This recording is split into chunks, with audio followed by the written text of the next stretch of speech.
Je suis avec Monique Girard, coordonnatrice du Salon de l'amusement et du divertissement. Bonjour. Oui, bonjour. Alors, Salon de l'amusement et du divertissement, ça englobe beaucoup. C'est quoi exactement comme événement? Bien, nous, c'est la deuxième édition. Cette année, ça va avoir lieu le 4 mai à l'Hôtel La Sainte-Néenne, au même endroit. Sauf qu'on a des nouveaux exposants qui sont avec nous. On a 35 exposants. C'est tous des gens dans le domaine de l'amusement et du divertissement. C'est l'idée de départ est venue des Amusements gonflables du Royaume de créer un événement, un genre de fête foraine où il y a plusieurs entreprises de la région qui vont venir se faire connaître en même temps, puis divertir les gens, les familles, là, avec aucun frais d'admission. L'entrée est gratuite pour tous. OK, donc c'est vraiment une activité familiale. C'est un salon avec des exposants, mais justement, les exposants essaient de montrer tout le côté amusement et divertissement qu'ils peuvent offrir. Oui, c'est ça. Nous, on veut montrer aux gens de la région c'est possible de créer des événements avec des gens, des entreprises de la région. Puis on a aussi, durant notre salon, on a beaucoup d'animation. On a Disco CNRV qui va nous faire de l'animation toute la journée, comme l'an dernier.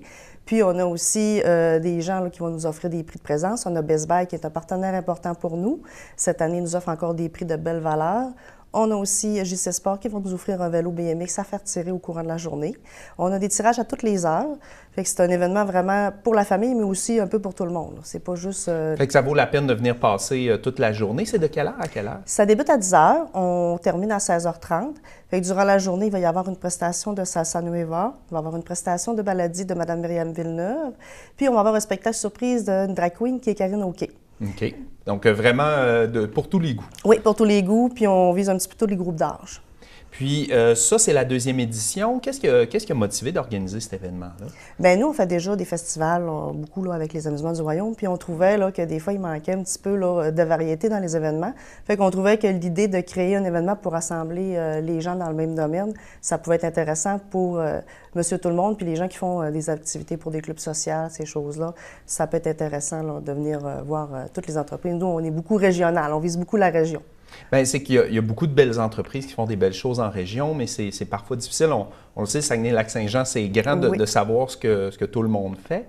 35 exposants, est-ce que c'est à peu près le même nombre que l'an passé? On a quelques-uns de plus qui s'est ajouté, puis c'est sûr que l'an prochain, on va sûrement refaire l'édition aussi, puis on vise toujours un petit peu à avoir de la variété, on a des nouveaux exposants qui n'étaient pas là l'année passée. On a Ecotone qui va être présent avec nous, qui nous offre aussi des prix de présence. On a vraiment tous les exposants, ou presque, offrent tous là, quelque chose à tirer. Puis on a aussi d'autres commanditaires supplémentaires qui nous offrent des prix, qui nous permettent de faire des tirages à toutes les heures. Fait que c'est vraiment intéressant. Le genre parce que sans donner toute la liste, pas garder des surprises, mais les gens vont découvrir en allant sur place les entreprises qu'il y a là. Oui. Quel genre d'entreprise, quand on parle d'amusement, de divertissement? Oui. Bien, nous, dans le fond, il va y avoir jeux gonflables, mascottes, papa, popcorn, on va avoir des maquilleuses sur place, tous les gens là, qui touchent au domaine, là, que de près ou de loin, au domaine là, de l'amusement quand on veut créer un événement. Puis là, c'est pas juste pour regarder, là, au sens où quand on dit familial, les enfants vont pouvoir l'essayer. Oui, les jeux gonflables les jeunes sont et les moins là. jeunes, Oui, comme on dit. Les jeux gonflables sont là, les mascottes vont se promener durant la journée. On essaie là, vraiment de créer un événement intéressant. Là, comme l'année passée, là, ça a quand même été un événement, pour la première édition, où on a reçu plus de 1000 visiteurs. Fait que c'était quand même un beau succès. Oui, puis surtout pour un événement gratuit, je pense que ça vaut la peine. Fait que on vous remercie beaucoup d'être venu nous en parler. J'imagine on prévoit déjà une troisième édition. Oui, c'est sûr. Puis on invite les gens de ne pas manquer notre événement le 4 mai prochain. C'est à l'Hôtel La Sainte-Néenne. Puis si on veut plus d'informations, est-ce qu'il y a un site web ou une page Facebook? Il y a une page Facebook du Salon de l'amusement. Fait que c'est possible de nous contacter facilement là, de cette façon-là. Puis on met beaucoup d'informations à jour. Bon, bien parfait. Merci beaucoup, Monique Girard, d'être venue à l'émission. Merci.